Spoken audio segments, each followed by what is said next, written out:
we keep looking at the Jos crisis, I mean, you've taken this back to the 1970s, late 1970s to 1983, and some would say, or any normal historian will say, that's the remote cause, possibly the remotest causes. I mean, those are peaceful times.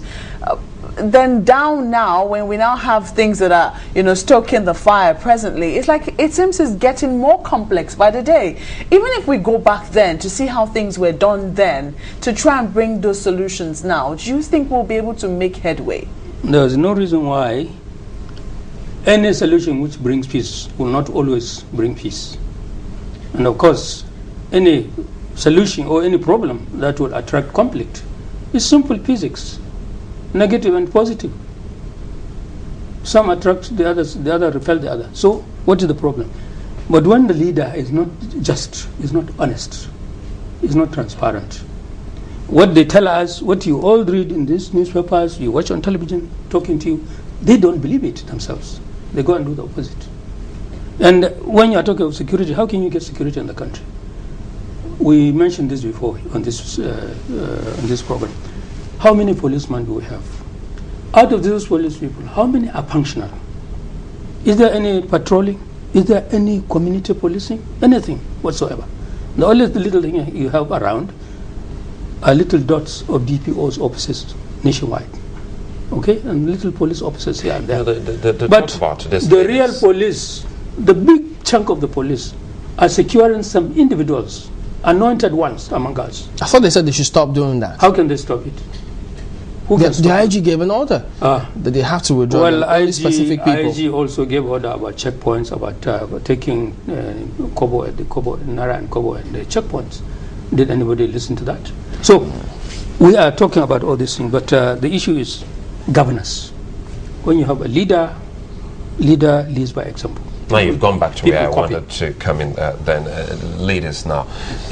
Are we just talking about the political leaders? What about those who are also traditional leaders as well as religious leaders? Some say what they say to their people really counts, because sometimes what they say before pressmen is quite different from what they say when the cameras and the lights are out.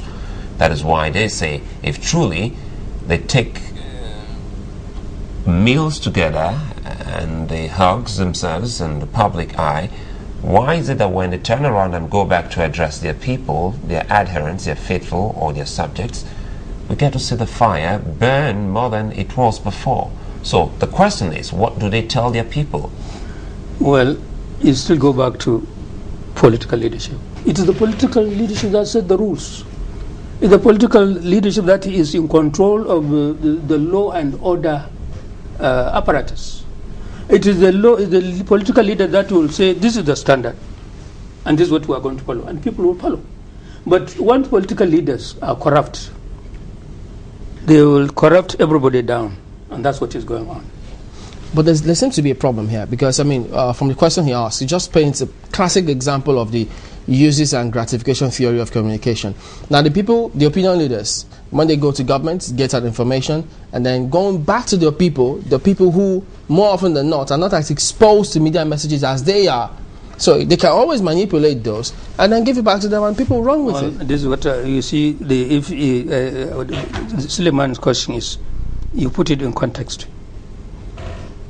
Is a political leader is clean, is not ready to do any business. He will not deal with traditional rulers or clerics or whatever it is. Yeah, but no matter how good, you need those people. If anybody is caught, will be treated according to the law.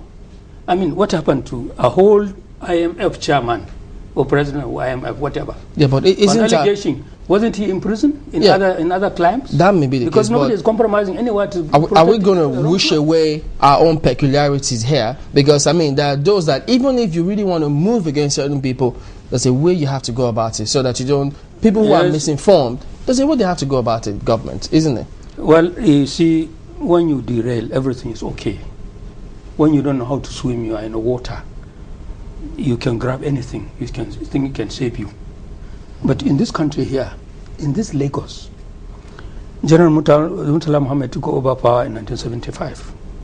A professor in the University of Lagos called Professor Ohambamu, or Dr. Sam Ohambamu, I think, I can't remember his first name, went and made an allegation that Murtala Muhammad was corrupt, blah, blah. He listed all sorts of things Murtala owned. Because Murtala was a leader, not these people we are seeing today.